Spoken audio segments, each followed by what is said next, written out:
آج ایک بندہ چوری کرتا ہے، ڈاکے مارتا ہے، ظلم کرتا ہے، جور و تعدی کے بازار کو گرم رکھتا ہے، اپنی طاقت کے بل بوتے پر، اقتدار کے بل بوتے پر، اپنی اثر و رسوخ کے بل بوتے پر، اپنے منصب کے بل بوتے پر وہ کمزور کو دبا لیتا ہے، غریب کی گردن مروڑ دیتا ہے، غریب اس کے سامنے بات نہیں کر سکتا، اور ساری زندگی وہ ڈاکو، وہ چور، وہ بدماش، وہ غنڈا، وہ اشتہاری دندناتا رہتا ہے، اور اس کو نہ کوئی عدالت پکڑتی ہے اور نہ قانون اس کی گرفت کر سکتا ہے، اور نہ بستی میں، محلے میں، گلی میں اس کے سامنے کوئی آواز اٹھا سکتا ہے،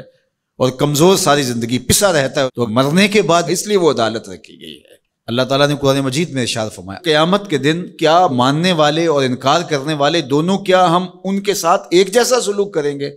ما لکم کیف تحکمون، یہ تم کہاں سے فیصلہ لائے ہو؟ یہ بات تم نے کہاں سے گھڑ لی ہے؟ مرور زمانہ کے ساتھ جو مسلسل مشق ہوتی ہے تمہاری اس دنیا کے اندر، اس سے تم سمجھتے ہو کہ ایسا ہوگا، لیکن ایسا ہوگا نہیں۔ وہ ایک الگ نظام ہے، اور اس نظام میں آپ کو ایک ایک چیز اللہ کے حضور لے کے پیش ہونا ہوگا۔ تو کہا واتقوا یوما، اس دن سے ڈرو، لا تجزی نفس عن نفس شیئا، کوئی جان کسی جان کی جزا نہیں بنے گی، کوئی جان کسی جان کا بدلہ نہیں بنے گی کہ اس جگہ مجھے رکھ لو۔ کوئی بننا بھی نہیں چاہے گا، اگر کوئی بنانا بھی چاہے تو کوئی بننا ہی نہیں چاہے گا۔ یوم یفر المرء من اخیہ وامہ وابیہ، اس دن باپ بھی کہے گا کہ میں اس کا ذمہ دار نہیں ہوں، بیوی کہے گی میں اپنے شوہر کی ذمہ دار نہیں ہوں، بیٹا کہے گا میں اپنی ماں کا ذمہ دار نہیں ہوں، ماں کہے گی میں اپنی بیٹی کی ذمہ دار نہیں ہوں، اور وہ ایک دوسرے سے جان چھڑا رہے ہوں گے۔ جب ماں بھی جان چھڑا رہی ہوگی، بتائیے وہ دن پھر کس طرح نفسی نفسی کا ہوگا۔ آج کی تاریخ میں سارے لوگ میدان چھوڑ کے بھاگ جائیں، لیکن ماں جو ہے وہ جلتی ہوئی آگ میں بھی کود جاتی ہے اپنی اولاد کے لیے، لیکن وہ دن اتنا سخت ہوگا کہ ماں بھی چھوڑ دے گی، ماں بھی کہے گی یہ اس سے پوچھو، میں اس کی ذمہ دار نہیں ہوں۔ اللہ اکبر۔ تو کہا وہ دن آنے والا ہے، آج تم نے دنیا کے اس رویے سے اور اس طرز زندگی سے اور جو تم زندگی گزارتے ہو اس سے تم نے یہ نتیجہ نکال لیا ہے کہ آخرت میں بھی ایسے ہی چلے گا، تو ایسے نہیں ہے۔ اور اگر آپ ناراض نہ ہوں، بعض اوقات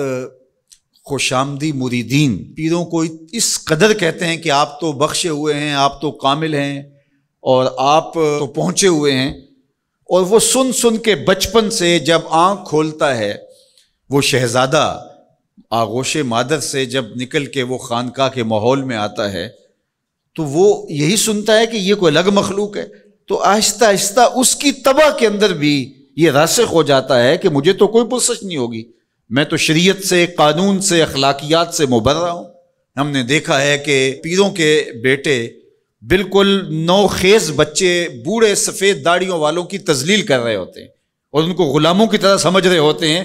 ان کا خیال ہے کہ ہم ان کے اوپر جو ہے وہ کوئی حاکم بن کے آئے ہیں۔ یہی سیاستدانوں کا حال ہے، یہی باقی طبقات کا حال ہے۔ تو وہ ماحول ایسا ان کو دیا جاتا ہے، اور وہ پھر آہستہ آہستہ یہ سمجھتے ہیں کہ ہم تو بخشے ہوئے ہیں،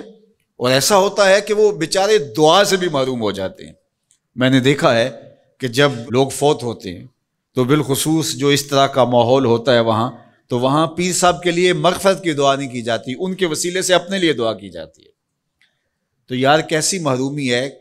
کہ جو دعائیں مغفرت کی، غفران کی، باوجود کے پیغمبروں کے دامن پہ کوئی گناہ کا دبا اور داغ نہیں تھا، لیکن اللہ سے وہ استغفار بھی طلب کرتے رہے اور اپنے لیے غفران و رحمت کی دعائیں بھی مانگتے رہے۔ اصحاب پیغمبر، اولاد رسول سب یہ کچھ کرتے رہے، لیکن آج جو ہے وہ مجھے اچھی طرح یاد ہے کہ ایک دفعہ ہم کہیں فاتحہ پڑھنے گئے، بہت پرانی بات بھی نہیں ہے، کوئی 10 سال پرانی بات ہوگی، تو وہ جو صاحب فوت ہوئے تھے تو میں نے غفران و مغفرت کا کوئی لفظ کیا تو میری طرف بڑی تیکھی نظروں سے لوگ لکھنے لگے کہ یعنی کیا آپ ان کے لیے مغفرت کی دعا کریں گے؟ یعنی یہ تو بخشے ہوئے ہیں، میں اور آپ کسی کے لیے